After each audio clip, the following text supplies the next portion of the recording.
Welcome to दोस्तों strategy के में एक बार फिर से आपका स्वागत है। और आज शुरू करते हैं 2 नवंबर 2022 के मोस्ट इम्पोर्टेंट करंट अफेयर्स की, जो कि काफ़ी भर्ती परीक्षाओं में काफ़ी उपयोगी हैं। और शुरू करते हैं आज का पहला प्रश्न। तो 17 नवंबर 1913 को जो मानगढ़ में जनसंघर्ष हुआ था और इस हिंसक ऑपरेशन की योजना किस अंग्रेज अफसर ने तैयार की थी? तो इसका आंसर है मेजर बेली ने। तो आइए देखते हैं इसके मुख्य तथ्य। तो गोली चलाने का आदेश मेवाड़ भील कोर के तत्कालीन वहां पर कमांडर थे कैप्टन जेपी स्टॉकले ने दिया था।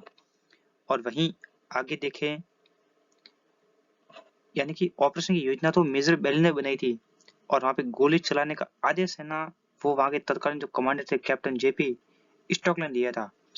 वहीं आगे इसके बारे में और देखें तो गोविंद गुरु के नेतृत्व में गठित समसपा की अगुवाई में तत्कालीन जो वहां पर जो रियासत थी डूंगरपुर, बांसवाड़ा, मेवाड़, कुशलगढ़, प्रतापगढ़ और इसमें गुजरात की 2 और रियासत, जिसमें एक तो प्रथम है ईडर और दूसरी है संत रामपुर, रियासतों में प्रमुखतः भील आदिवासी ने अपनी आजादी की लड़ाई लड़ी। और यह वर्तमान में क्यों चर्चा में है? क्योंकि यहाँ पर अब राजस्थान, गुजरात में अभी चुनाव प्रारंभ हुए हैं। और यहाँ पर ये देखें तो मानगढ़ का 80% हिस्सा तो राजस्थान में आता है और 20% हिस्सा गुजरात सेक्टर में आता है। और यहाँ पर भी राजस्थान का विधानसभा सेक्टर भी है और गुजरात का भी विधानसभा सेक्टर है।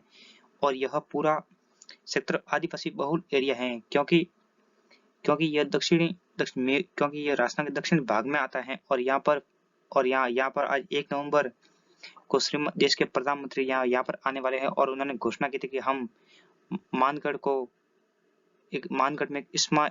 धाम को एक स्मारक के रूप में घोषित करेंगे।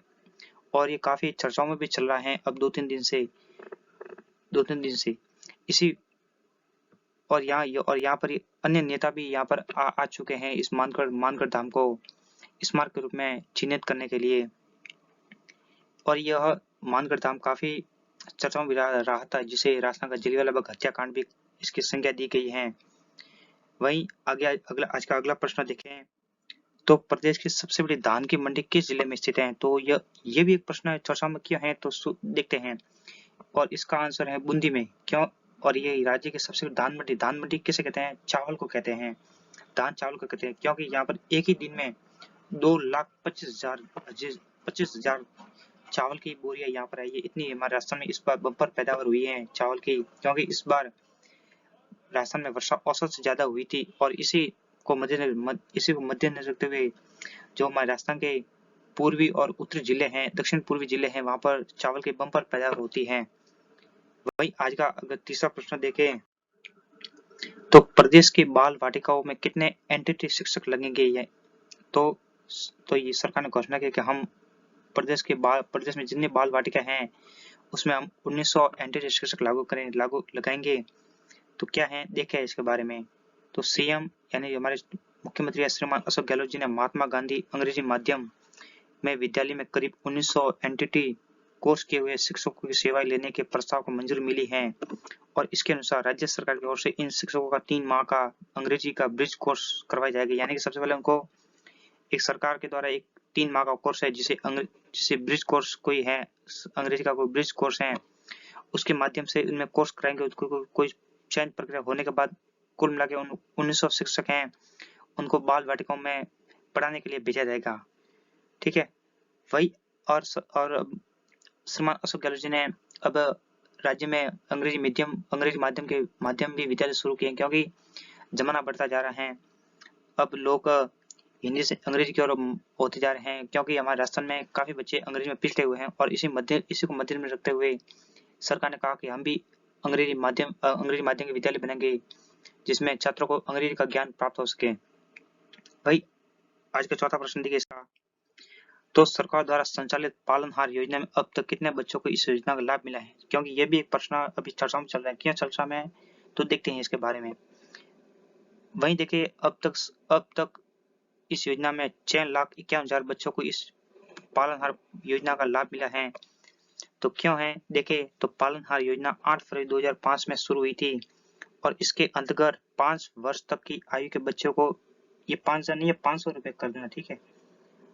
बच्चों को 500 रुपए प्रति माह स्कूल में प्रवेश लेने के बाद 18 वर्ष की आयु के बच्चे को प्रति माह 1,000 रुपए की राशि अनुदान दी जाती है।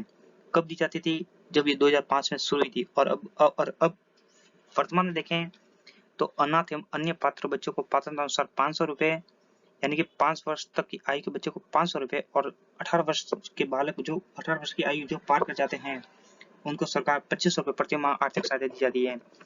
और इस पालना योजना के अंतर्गत कौन शामिल होता है? जो अनाथ बच्चे हैं, जो या कोरोना काल में जिनके माता पिता दोनों मर गए हैं, या माता मर गई है, या सिर्फ पिता मर गया है, या कोई विकलांग है आदि, इनमें पात्र होंगे। और अब तक 6,51,000 बच्चों को 1990 करोड़ रुपए की सहायता अब तक मिल गई है। क्योंकि ये भी योजना काफी बहुत अच्छी है, क्योंकि जो गरीब तबके के लोग होते हैं इनके लिए ये काफी वरदान साबित योजना है। वही आगे आज का लास्ट प्रश्न देखें तो हाल ही में राज्य सरकार द्वारा हरदीप जोशी नहर तंत्र के लिए कितने करोड़ रुपए की स्वीकृति प्रदान की है? तो इसका आंसर है 129.19 करोड़ रुपए। अब क्या चर्चा में है, आइए जानते हैं। तो राज्य सरकार ने बताया कि हरदीप जोशी नहर तंत्र के लिए स्वीकृत 129.19 करोड़ रुपए की लागत से लगभग 12,891 हेक्टेयर जमीन में सिंचाई दक्षता में वृद्धि होगी। क्योंकि जब नहर तंत्र आएगा तो फसलों में वृद्धि होगी, लोग सिंचाई करेंगे तो राज्य में आर्थिक उन्नति होगी, कई लोगों को रोजगार भी मिलेगा। वहीं आगे इसमें मुख्य तथ्य देखें तो किसानों को सिंचाई के लिए जरूरत भर का पानी मिलेगा। वहीं प्रस्तावित काम से बांसवाड़ा जिले के बागीदोरा विधानसभा क्षेत्र के आनंदपुर तहसील व आसपास के सैकड़ों किसानों को लाभ मिलेगा। सरकार इसमें एग्जाम में ये भी प्रश्न पूछ सकते हैं कि हरदीप जोशी नहर तंत्र का संबंध राजस्थान के किस भाग से है, ये भी इसमें पूछ सकते। तो इसका आंसर होगा दक्षिणी राजस्थान से। और इस नहर की वितरण प्रणाली के तहत रोहनिया माइनर, झाझा माइनर एवं अम्बादरा माइनर। अब ये देखे तो ये एक एग्जाम ये भी पूछ सकता है कि बताइए कि रोहिनिया माइनर, झाझा माइनर, अम्बादरा माइनर किस जिले से संबंधित हैं? तो ये भी एक प्रकार का प्रश्न हो सकता है। और अम्बादरा माइनर के साथ साथ 52 माइनर एवं सब माइनर के कुल 270 किमी लंबाई में मरम्मत कार्य किए जाएंगे।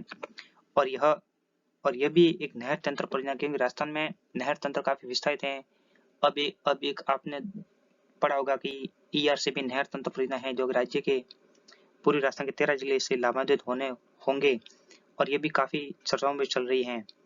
और देखिए हरदीप जोशी पत्रकारिता विश्वविद्यालय जो कि जयपुर में स्थित है, ठीक है। तो थैंक्स दोस्तों, वीडियो कैसा लगा? अगर पसंद आए तो शेयर करें, लाइक करें एंड सब्सक्राइब करें। धन्यवाद।